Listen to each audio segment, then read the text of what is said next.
Nous allons maintenant, dans le cadre du cours MEC 82-58,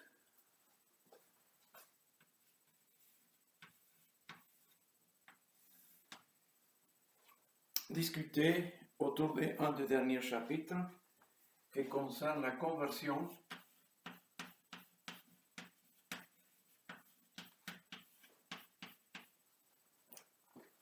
de l'énergie thermique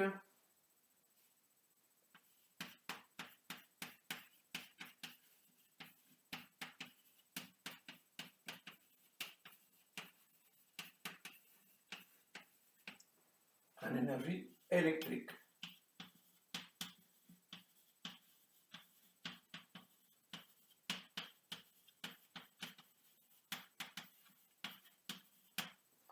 Donc, nous allons discuter de comment cette technique de conversion a été développée et nous allons vers la fin.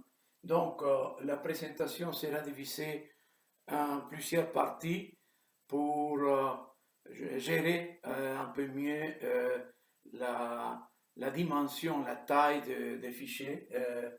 Donc, d'abord, nous allons introduire la technique de conversion et nous allons par après établir les équations nécessaires pour faire l'analyse d'un système de conversion entièrement et donc calculer son rendement thermodynamique.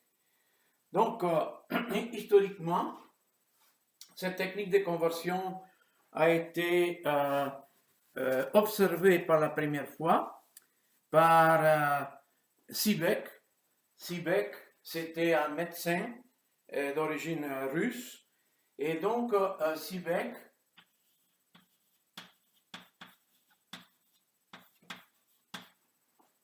en 1821 a observé les premiers phénomènes associés à la conversion de l'énergie thermique en énergie électrique à partir d'une expérience très simple. Donc, Seebeck, à cette époque, habitait en Estonie et lui, il proposait une méthode qui permettait d'expliquer, de manière erronée certainement, l'origine du champ magnétique de la Terre. Alors, pour arriver à cette conclusion, Seebeck a effectué une série d'expériences. Donc, l'expérience la plus simple et la plus intéressante consistait à l'attachement de deux conducteurs électriques différents. Par exemple, on pourrait parler du cuivre, on pourrait parler du fer. Donc, supposons qu'on a un élément conducteur en métal A et qu'on l'attache à un autre élément conducteur différent B. Et quand je parle d'attachement, à l'époque, 1821, on ne disposait pas d'une technologie très avancée. Donc, effectivement, on prenait deux conducteurs et on les attachait, donc avec la technologie de l'époque.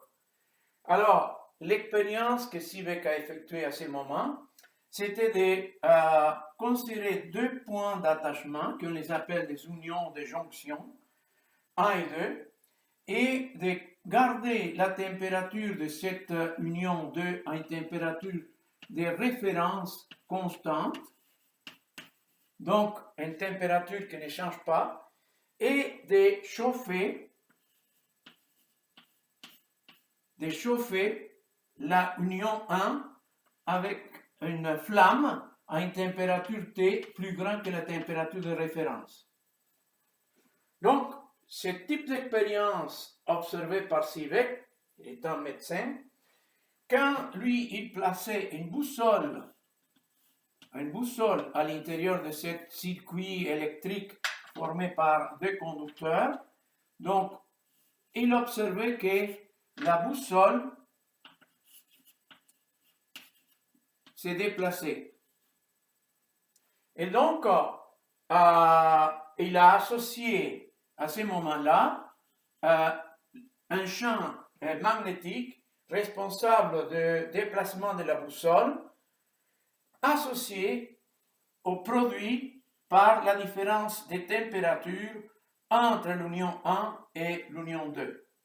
Et donc, la conclusion de Seebeck à l'époque, c'est que la différence des températures entre les pôles et l'équateur de la planète Terre donc, pouvait être en fait associée à ce phénomène qu'il venait d'observer, responsable de l'origine du champ magnétique de la Terre.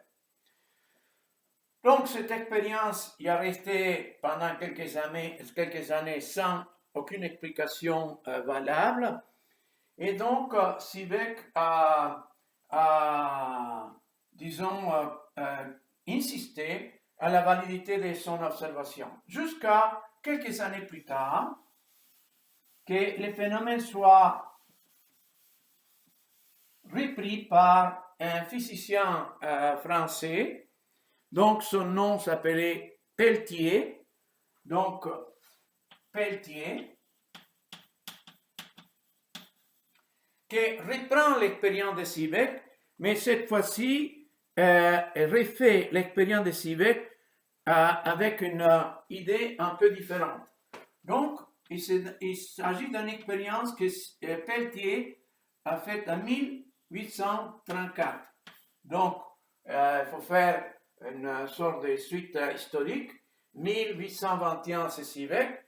1834, c'est Peltier. Qu'est-ce que Peltier fait à ce moment-là? Il prend la même disposition de conducteur électrique de Seebeck, donc un conducteur A, mettons du cuivre, et un conducteur B, supposons que ce soit du fer, qu'on les attache ensemble pour former deux unions. Donc, l'union 1 de ce côté-là et l'union 2 de ce côté-là.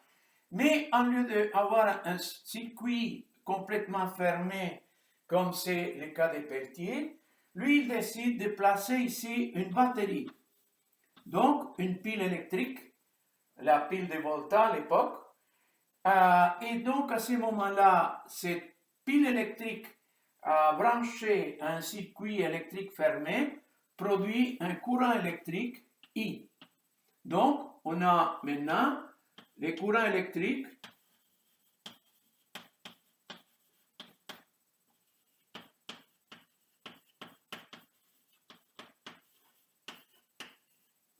que certainement on la exprime, on la mesure en ampères.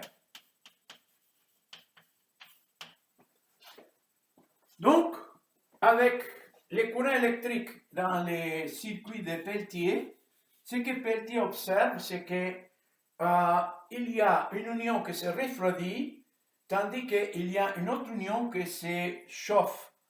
Donc, à ce moment-là, il dit que si la union 2, par exemple, dégage de la chaleur, donc la température ici se met à monter, dégagement de chaleur, tandis que si l'union 2 se refroidit, ça veut dire que l'union 1, disons, a une température qui diminue, donc il y a absorption de chaleur. Et donc, à ce moment-là, il dit ici que comme la température de l'union 1 diminue, donc il y a absorption des chaleurs.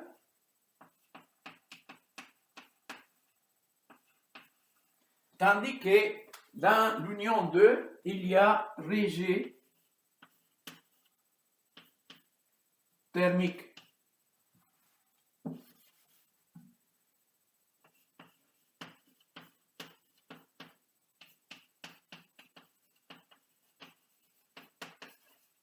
Au rejet de chaleur.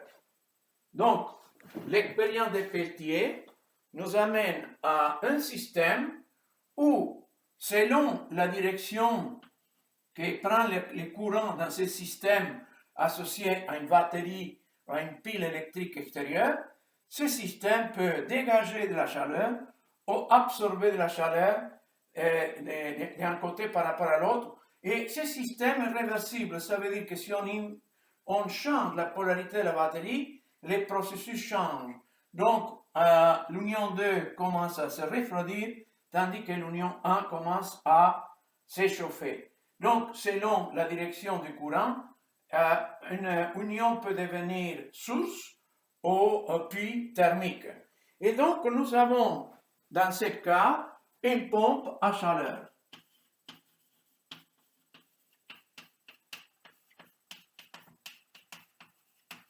Mais cette pompe à chaleur ne nécessite pas d'un fluide autre que les électrons que forment les courants électriques dans le système, mais surtout ne possède pas de pièces mobiles. Donc, c'est une pompe à chaleur purement électrique et qu'on appelle aujourd'hui l'effet des Peltier. Donc, 1821, Seebeck observe qu'un circuit fermé sans batterie est capable de produire un champ magnétique. Quelques années plus tard, en 1834, Peltier observe que quand le circuit est alimenté par une batterie externe, selon la direction du courant électrique, donc une union peut se refroidir tandis que la deuxième union va se chauffer et vice-versa, de manière qu'on a un système à pompe à chaleur.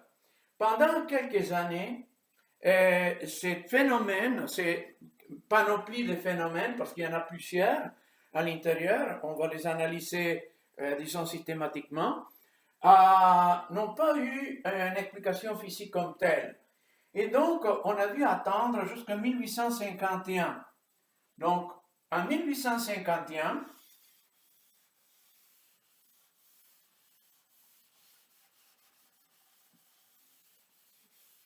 c'est Kelvin Thomson, à l'époque, Lord Kelvin, qui va aborder l'étude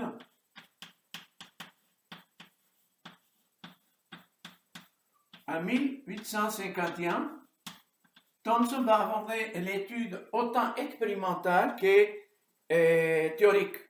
Donc, côté expérimental, c'est très intéressant de voir, j'ai les papiers, j'ai une copie du papier original de Kelvin à l'époque. Lui, il a étudié qu'est-ce qui arrive quand on prend un seul conducteur électrique. Donc, on prend un seul conducteur électrique, mais ce conducteur électrique est assujetti à un gradient de température. Donc, ça veut dire que ici j'ai une température T, et ici j'ai une température T plus delta T. Donc, les longueurs de L, dans cette longueur, j'ai un gradient de température, donc j'ai une différence de température. Alors, ce que Kelvin observe, Thomson observe, c'est que selon la direction du courant électrique, le courant électrique c'est un escalaire, c'est pas un vecteur. Donc le courant peut aller dans cette direction ou peut aller dans cette direction opposée. Donc selon la direction des courants électriques qu'on applique dans un seul conducteur, donc ici il n'y en a pas deux, alors ce système peut autant absorber une quantité de chaleur dQ par unité de temps, donc de puissance thermique, ou peut céder à l'extérieur une quantité de chaleur par unité de temps. Donc ça peut être absorbé ou dégagé selon la direction du courant électrique par rapport à la différence de température. Donc en observant ces phénomènes et en faisant des mesures d'une très grande précision, j'ai son papier avec des tableaux et toutes les mesures qu'il lui a fait pour plusieurs matériaux et différentes températures. Et c'est même incroyable de voir la qualité de ces données. Kelvin aborde le problème de la modélisation. Et donc, il décide à ce moment-là de traiter l'ensemble des phénomènes. Ce que Seebeck a observé, ce qui a été observé par la suite par Peltier et finalement par lui-même, en utilisant la thermodynamique. Ce que nous allons faire maintenant, et donc nous allons présenter les équations de la thermodynamique qui vont aboutir à ce qu'on appelle les équations de Kelvin. Donc, deux équations qui sont nécessaires pour pouvoir effectuer l'analyse énergétique d'un système de ce type-là. Donc, premièrement, nous allons classifier les observations de la manière suivante.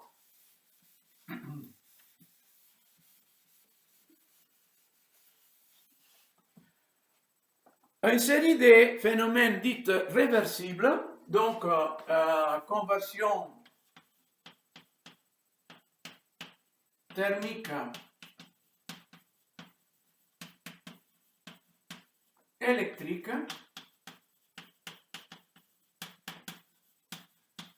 Donc, on a des phénomènes qui sont considérés comme complètement réversibles.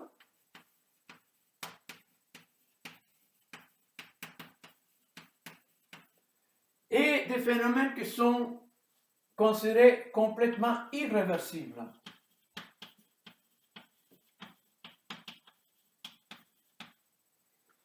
Donc, nous allons diviser et nous allons analyser dans une première partie de cette présentation la partie qui concerne les phénomènes réversibles. Après, nous allons introduire comment les phénomènes irréversibles vont affecter l'analyse pour arriver aux équations qu'on a besoin pour pouvoir déterminer les rendements de ce type de conversion d'énergie, donc conversion d'énergie thermique en énergie électrique. Dans la partie qui concerne les phénomènes réversibles, ce que nous allons traiter maintenant, nous avons les phénomènes observés par Seebeck en 1821. Nous avons les phénomènes observés par Peltier en 1834. Et nous avons les phénomènes observés par Thomson en 1851. Donc, ça c'est la série de phénomènes physiques qu'on les considère complètement réversibles. Les irréversibilités vont être introduites par la conduction thermique,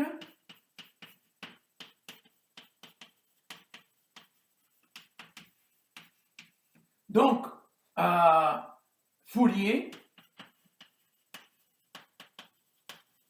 et la conduction électrique,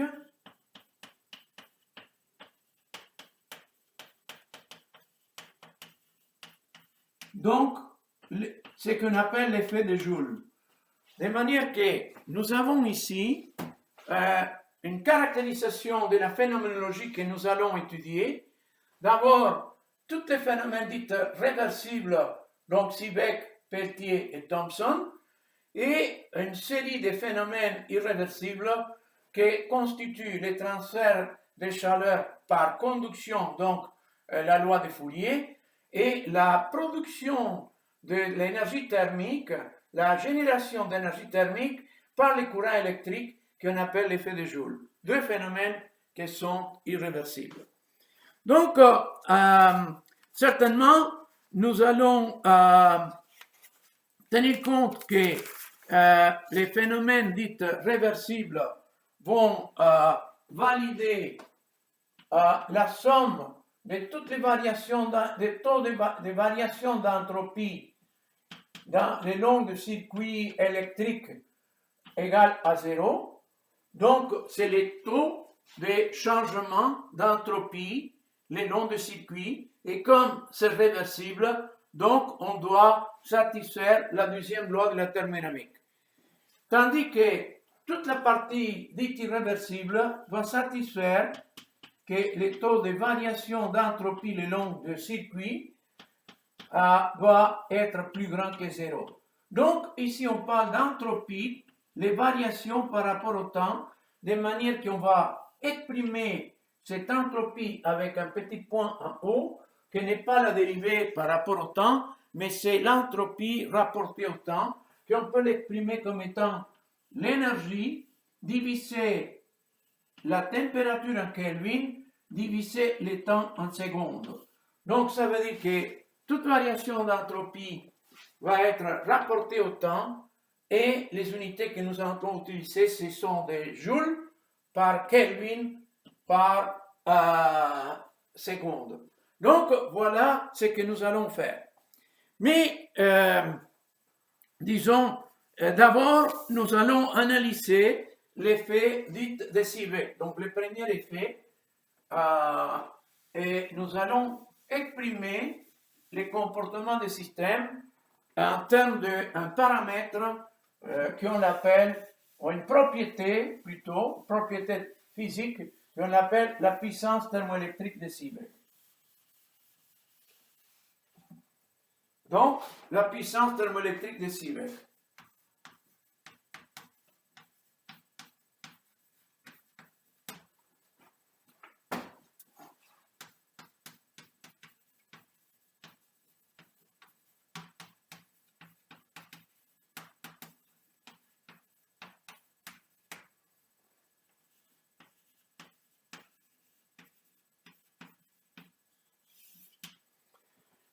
Pour déterminer la puissance thermoélectrique de Seebeck, nous allons faire une expérience avec un montage qui est relativement facile. Normalement, en classe, je l'ai fait devant vous. Maintenant, je ne suis pas en classe, donc je ne peux pas le faire.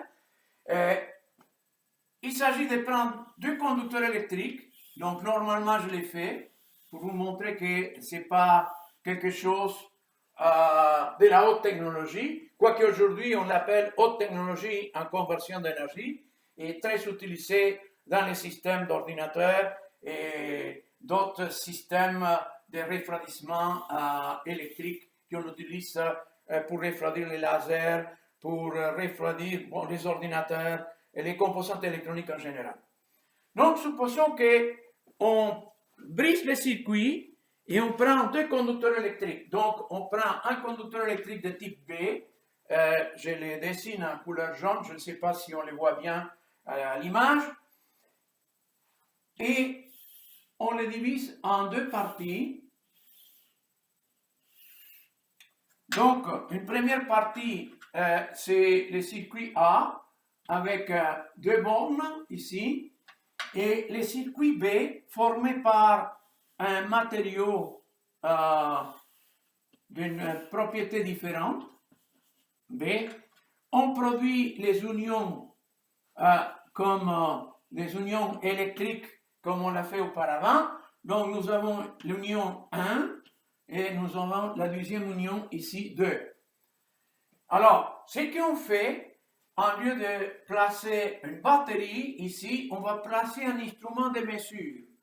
Donc, on va placer un instrument de mesure et cet instrument de mesure se comporte de telle manière que quand on, on applique une différence de température entre l'union 1 et l'union 2, il n'y a presque pas de courant électrique qui circule dans le circuit. Donc, ça veut dire que les courants électriques que nous avons ici, on va les considérer comme très très faibles, presque égal à 0. Donc, j'applique une température de référence égale à constante. Donc, TR, c'est température de référence. Et je chauffe de ce côté avec une flamme à une température T beaucoup plus grande que la température de référence. Donc, avec un circuit électrique formé par l'instrument de mesure de mon système AB, donc ici j'ai toujours l'élément A qui continue de ce côté-là, absence au courant électrique presque nul, ce qu'on observe expérimentalement, c'est que cet instrument me donne une différence de potentiel électrique entre l'élément A et l'élément B. Et cette différence de potentiel électrique, on les mesure en volts. Donc, chaque fois qu'on ouvre un circuit formé par deux éléments conducteurs A et B, je pense que j'ai ici, ça devrait être B, ici ça devrait être B, que j'avais choisi au début, et ici ça devrait être A. Donc, corriger.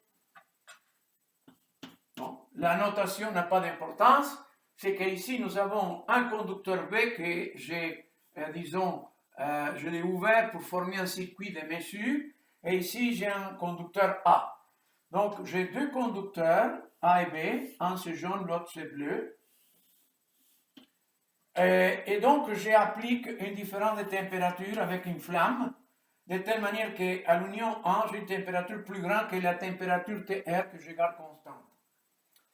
Donc, expérimentalement, ça c'est une mesure expérimentale, donc qu'on peut faire très facilement, c'est très facile à faire. On observe que la variation de la différence de potentiel que j'observe entre l'élément A et B par rapport à la température, quand la température TR est égale à constante et le courant électrique est presque nul, très faible, donc j'ai ici la variation maintenant, comment cet instrument indique, de quelle manière il indique que la température à l'union 1 est en train de changer, étant donné que la température à l'union 2, je le considère comme une référence constante. Alors, cette variation des différents potentiels mesurés est une fonction epsilon. Alors, on va écrire de manière plus détaillée la valeur de epsilon.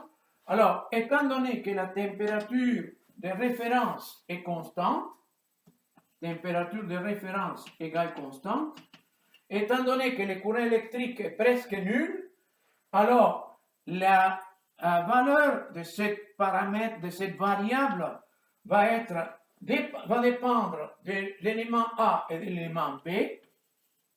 Donc, si j'ai fait un test, un essai avec B égale à cuivre et A est, disons, fer, et après je remplace cuivre par aluminium, donc je vais avoir des éléments différents, donc cette propriété va changer.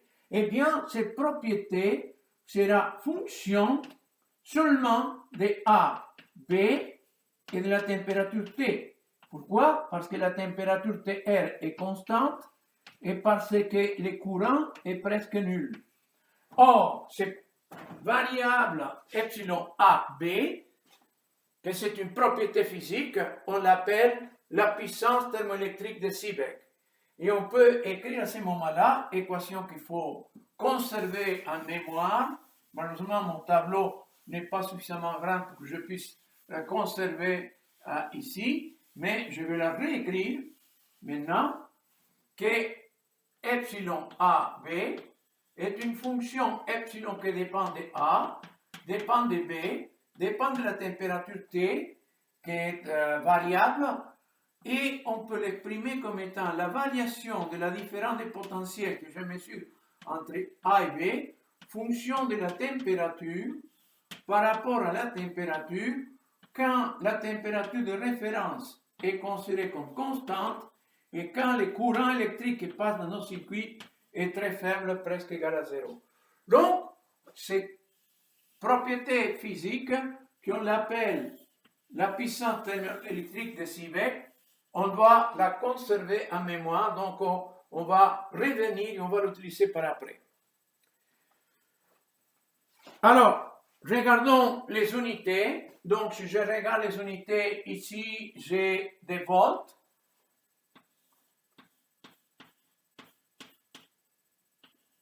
Par Kelvin, par unité de température.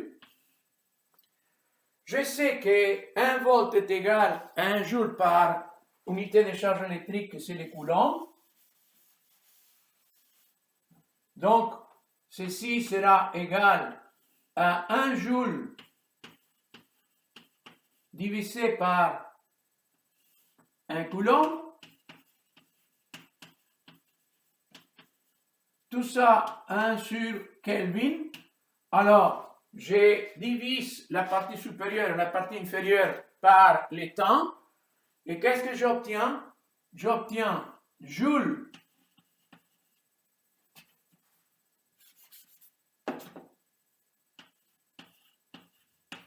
par seconde divisé coulomb par seconde 1 divisé Kelvin. Joule par seconde, c'est des watts.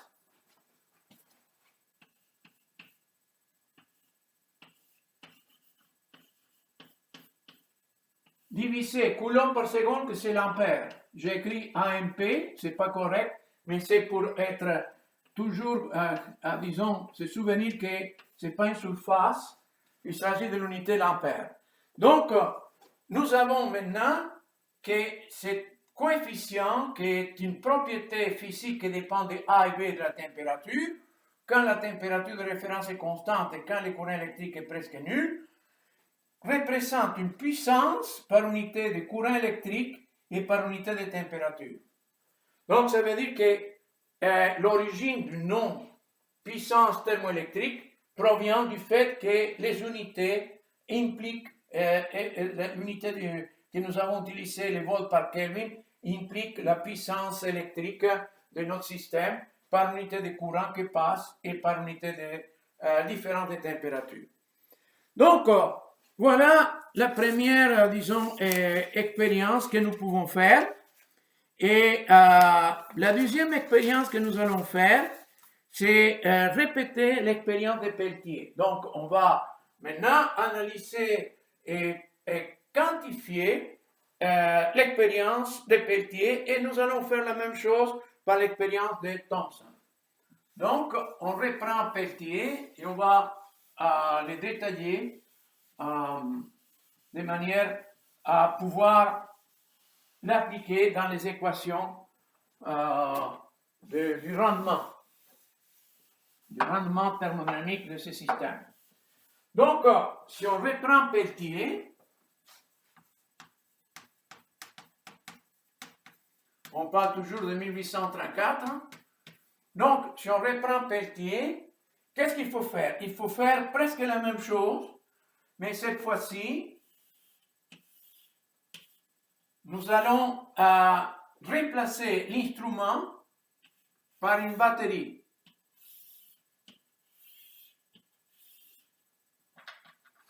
Donc, on a un élément, disons,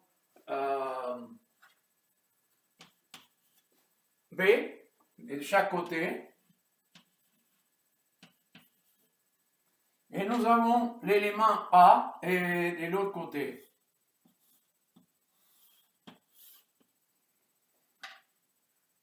On a deux unions électriques, 1 et 2. Maintenant, dans ce circuit formé par l'élément B et l'élément A, nous allons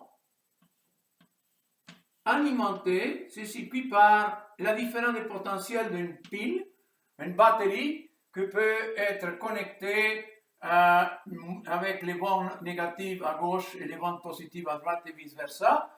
Et donc, le moment que nous avons une différence de potentiel appliquée au système, il y a certainement un courant électrique qui passe et ce courant électrique sera plus grand que 0. Donc, on vient de changer maintenant le type d'expérience.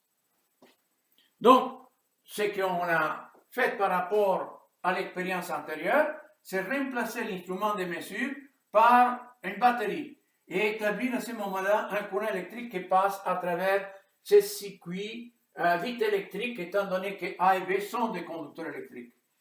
Donc, qu'est-ce qu'on observe? On observe que selon la polarité de la batterie, ça veut dire la direction de circulation du courant électrique I, alors je peux avoir dégagement thermique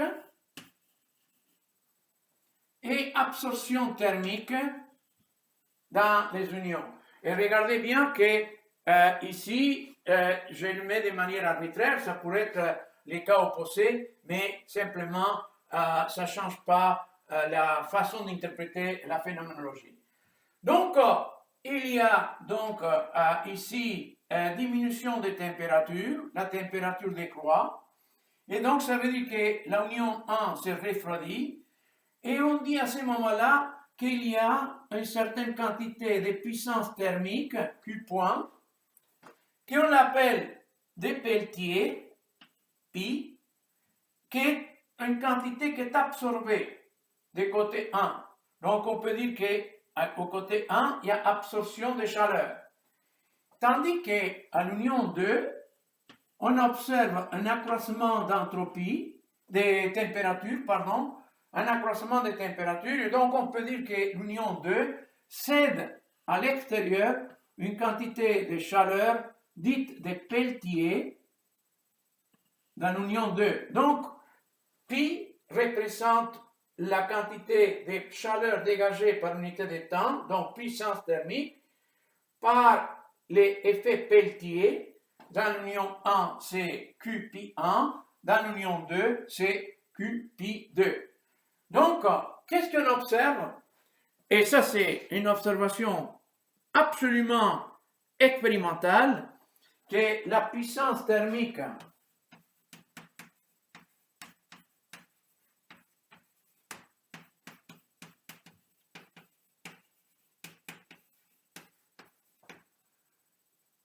de Peltier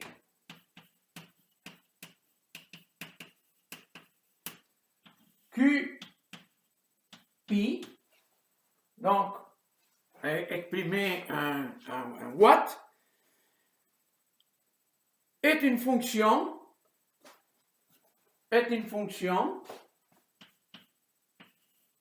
de l'élément A, de l'élément B,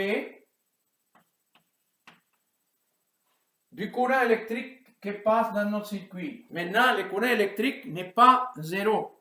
Donc, le courant électrique est différent de zéro. Donc, la quantité de puissance thermique va dépendre du choix de A et B et certainement de la direction et l'intensité du courant électrique qui passe par le circuit.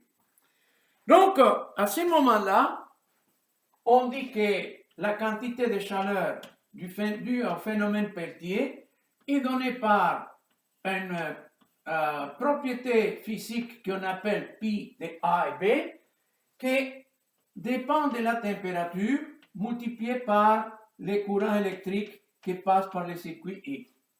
Donc, on introduit maintenant ici une nouvelle propriété physique, et cette propriété physique, on l'appelle le coefficient de Peltier, coefficient Peltier.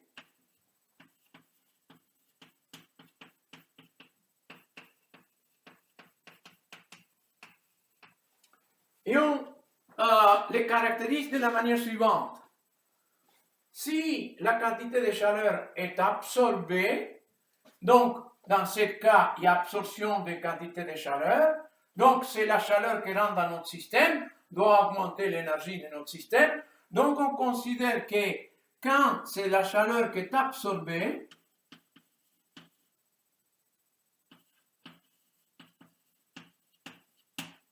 à ce moment-là, le coefficient de Peltier à la température T est considéré plus grand que 0.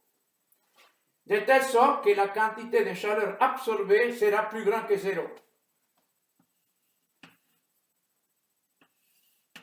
Tandis que quand c'est la chaleur qui est cédée, donc le système dégage de l'énergie vers l'extérieur, et à ce moment-là, on considère que la chaleur est cédée,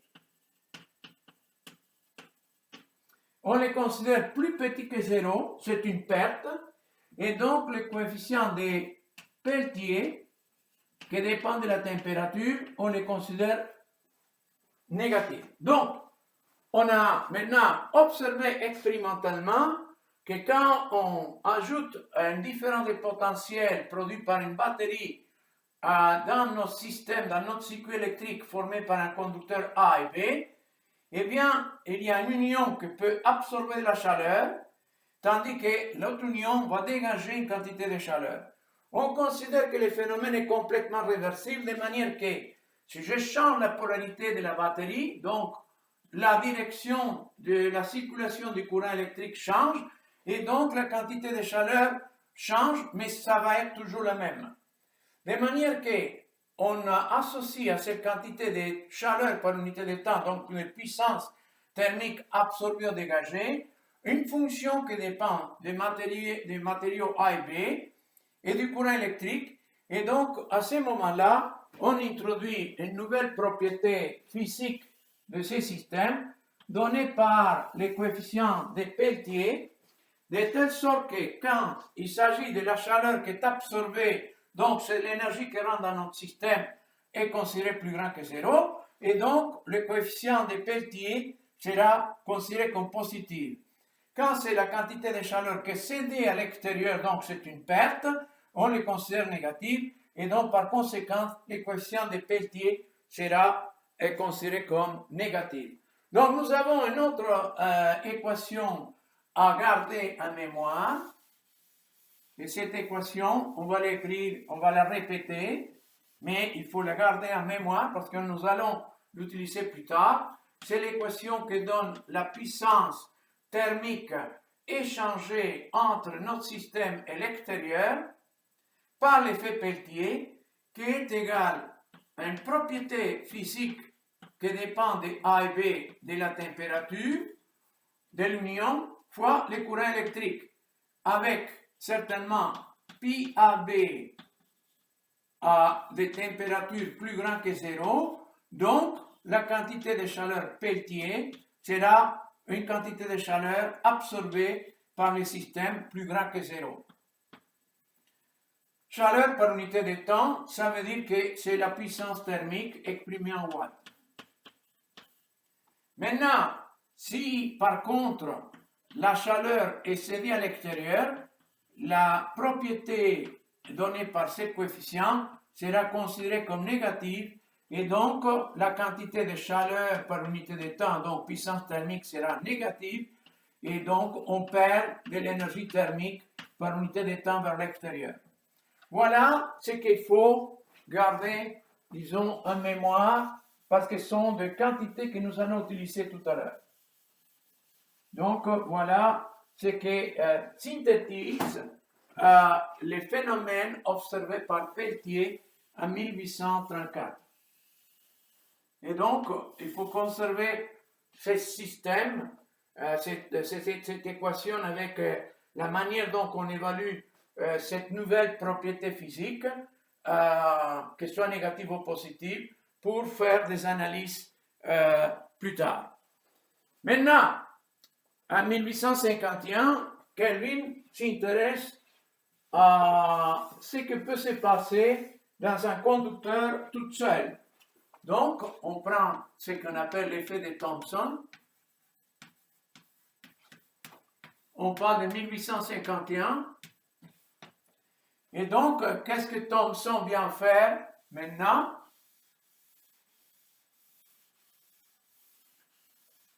Il analyse qu'est-ce qui arrive si on prend un seul conducteur électrique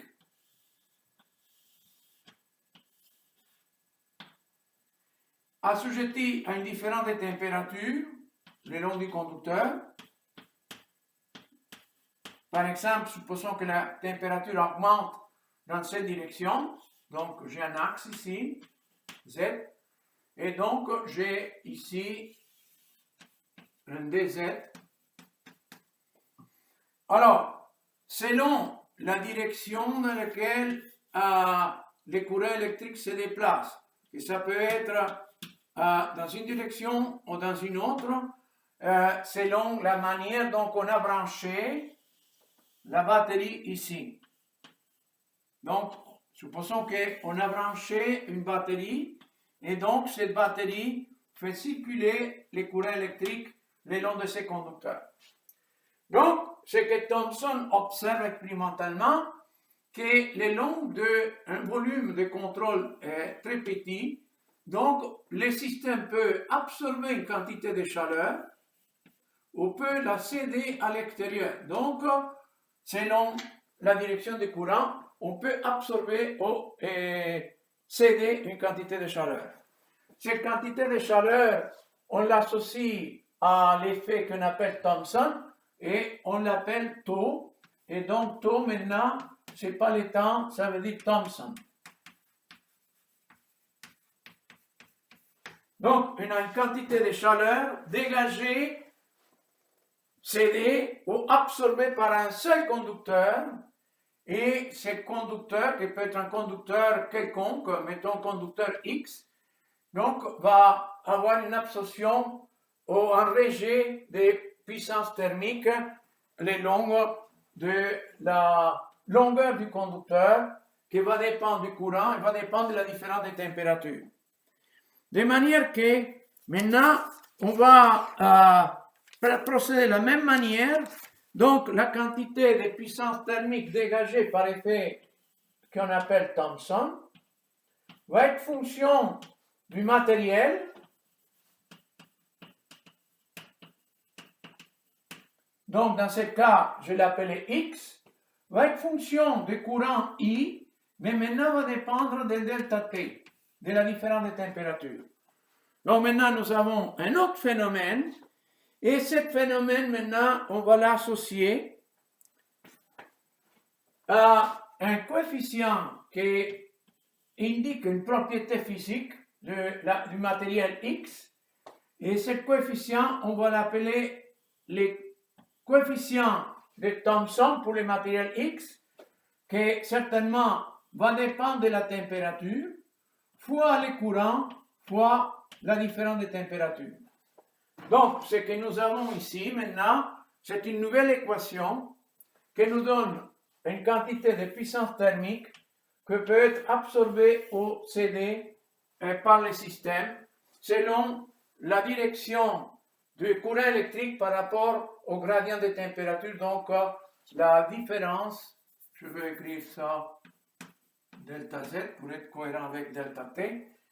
Et à ce moment-là, on introduit de la même manière qu'on l'a fait auparavant, que la quantité de puissance thermique absorbée par ce conducteur peut être, disons, si est absorbé sera plus grand que 0, et à ce moment-là, le coefficient Thomson qui dépend de T devrait être positif. Tandis que si la quantité de puissance thermique est cédée, donc c'est une perte, donc d'énergie par unité de temps, donc à ce moment-là, le coefficient Thomson du matériel en fonction de la température sera considéré comme négatif. Et donc maintenant, nous avons ici une autre série d'équations, surtout celui-là, qu'on doit tenir compte pour évaluer la performance thermoélectrique de notre système et donc appliquer les équations de la thermodynamique que nous allons faire par après.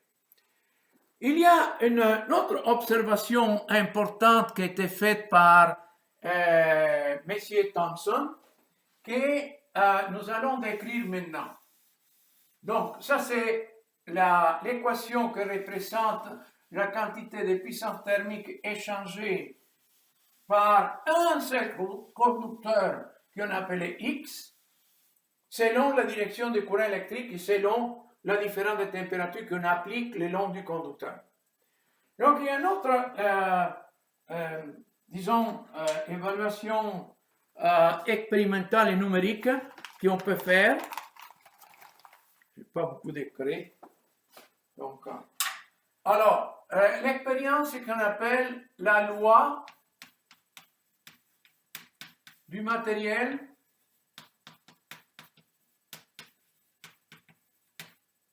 intermédiaire.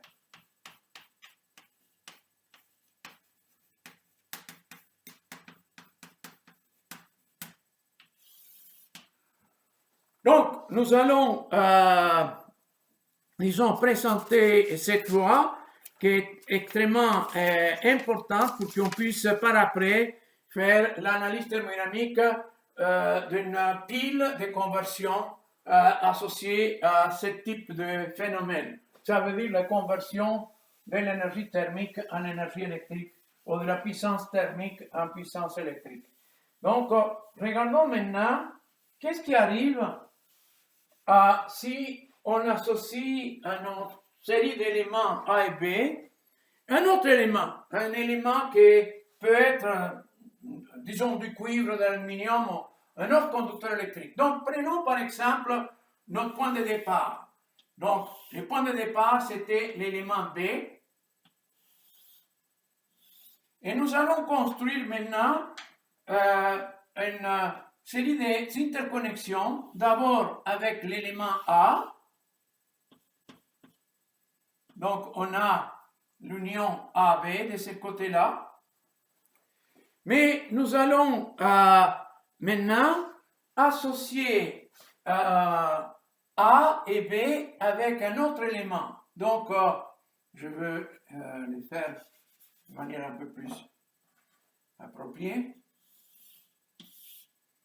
Donc, je prends toujours le même élément B, mais j'interconnecte maintenant A et B avec un troisième élément. Alors, prenons un autre élément, par exemple, qui soit le cuivre, étant donné que j'ai mis du rouge, et par la suite, on va interconnecter le cuivre avec lui-même. Donc, on va former deux unions du cuivre avec du cuivre, de manière que nous avons maintenant une union de cuivre avec cuivre, union 1. Nous avons une union du cuivre avec l'élément B, union 2. Nous avons l'union entre l'élément B et l'élément A, donc l'union 3. Nous avons l'union entre l'élément A et du cuivre, l'élément 4. Et finalement, nous avons union cuivre avec cuivre, l'élément 5. La question qu'on se pose, quelle est la différence des potentiels qu'on peut mesurer avec un instrument? Quelle est la différence des potentiels entre l'union 1 et 5?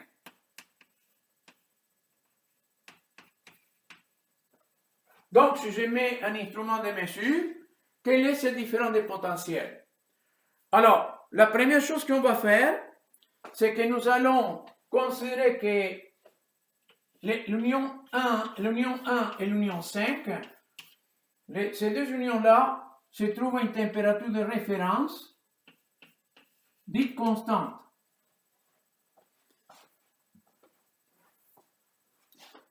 Et nous allons forcer l'union 2 et l'union 4 à être à la même température. Donc, je mets par exemple l'union 2 et l'union 4 dans un banc qui contient de la glace. Et donc, l'union 1 et 5 dans un autre, disons, récipient qui contient de la glace. Et je garde à ce moment-là une autre température constante de ce côté-là. Tandis que je chauffe, cette fois-ci, seulement l'union 3. Donc, la température 3 est plus grande que les températures de référence. Alors, quelle est la différence des potentiels que nous allons obtenir de ce système?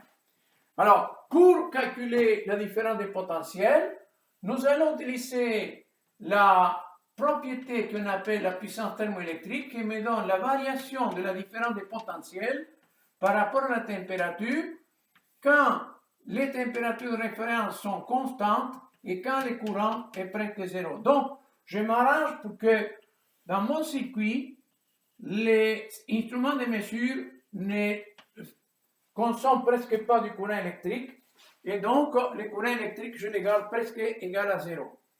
Donc, ce qu'il faut faire, il faut maintenant calculer l'intégrale. Donc, à partir d'ici, je dois calculer l'intégrale en utilisant la puissance thermoélectrique de Seebeck pour chaque paire. Donc, malheureusement, je n'ai pas de la place pour le faire, mais je vais l'exprimer maintenant. Bon, il faut regarder cette image en mémoire et on va appliquer l'intégrale de cette équation entre l'union 1, l'union 2, l'union 2, l'union 3, l'union 3, l'union 4, l'union 4, l'union 5. Donc, faisons ça et regardons ce qu'on obtient. Donc, la première différence des potentiels, c'est entre l'union 1 et l'union 2 que j'ai effacé. Et donc, je peux écrire que ça, c'est égal à V1 moins V2 égal à l'intégrale. Maintenant, je passe de la température TR à la température TR, ça c'est à l'union 1, ça c'est à l'union 2, de epsilon du cuivre dt, parce que j'ai que du cuivre ici. La différence des potentiels électriques entre l'union 2 et l'union 3. Alors, entre 2 et 3, qu'est-ce que nous avons? Nous avons la différence entre 2 et 3. Et donc, entre 2 et 3, nous avons l'élément que j'ai effacé, B. Donc, ça veut dire entre l'union 2 qui se trouve à la température de référence et l'union 3 qui se trouve à la température plus grande que la température référence, j'ai epsilon dB qui dépend de la température certainement fois dt. Donc ici, tout ça dépend de la température. Donc j'intègre morceau par morceau. Après, la différence les différences des potentiels entre 3 et 4. Donc, ça veut dire V3 moins V4 sera égal à l'intégrale. Maintenant, c'est la température à 3 moins la température à 4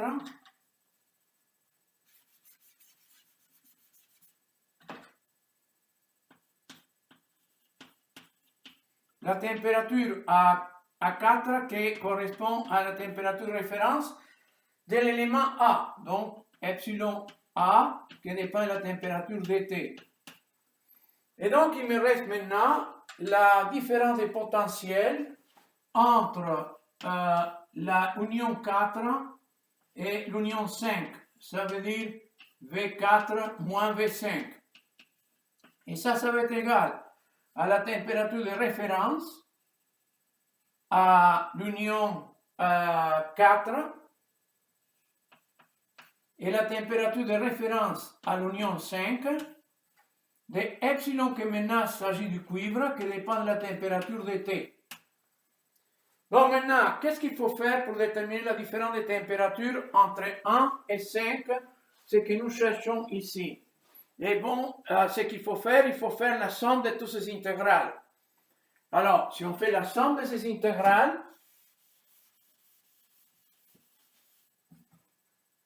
si on applique la somme de toutes ces intégrales, donc on obtient que la différence de potentiel entre 1 et 5 est égale à V1 moins V2 plus V2 moins V3 plus V3 plus, moins V4 plus V4 moins V5.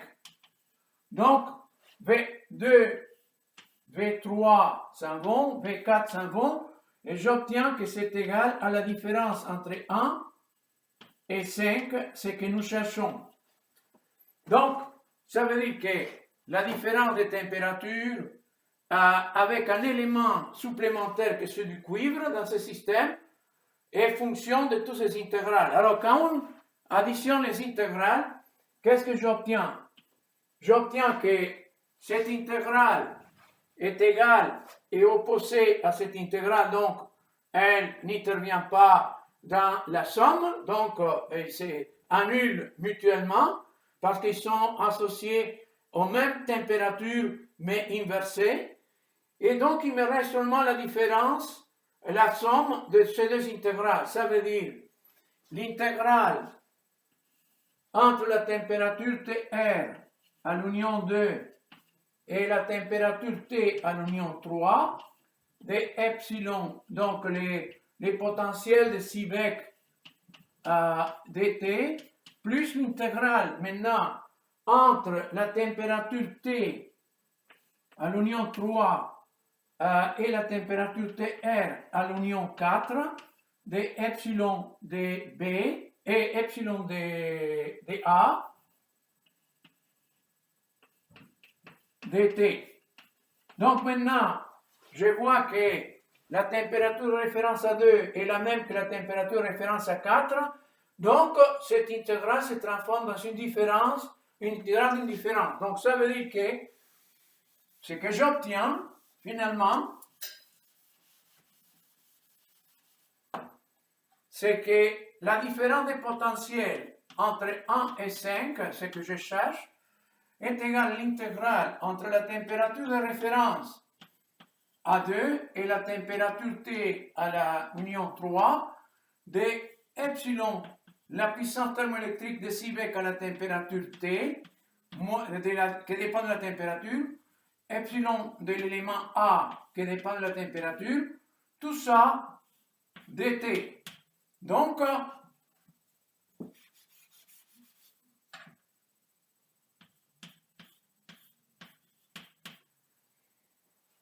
résultat intéressant dans tout ça, c'est que chaque fois que j'applique un système qui contient d'autres éléments conducteurs différents de l'élément A et B, dans la mesure où les unions se trouvent à des températures constantes,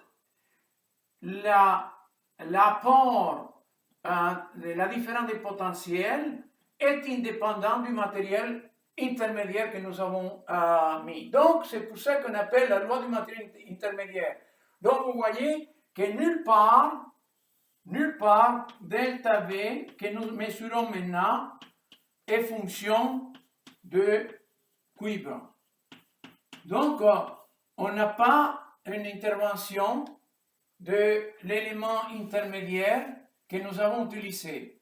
Et ceci, c'est en fait une propriété importante que nous allons appliquer quand on va faire l'analyse d'une thermopile typique et donc on veut vraiment étudier pour calculer son rendement thermodynamique. Voilà, maintenant la prochaine étape, donc une autre capsule à peu près de la même longueur, sera concernée aux équations de Kelvin. Donc, nous allons faire un bilan d'énergie, donc on va appliquer les premiers principes de la thermodynamique, et par la suite, on va faire un bilan d'entropie, donc la deuxième loi, appliquée aux trois phénomènes que nous venons d'indiquer, Seebeck, Peltier et Thomson, en sachant que ces phénomènes sont complètement réversibles. Et donc, à ce moment-là, première loi et deuxième loi vont nous permettre d'obtenir deux équations, qu'on les appelle les équations de Kelvin. C'est avec ces deux équations que nous allons, par après, faire l'analyse thermodynamique d'une pile thermoélectrique typique et voir quel est son rendement et quelles sont les propriétés physiques du matériel A ou du matériel B qui vont intervenir dans les rendements. Donc, ça c'est la première partie et donc je me prépare pour présenter la deuxième.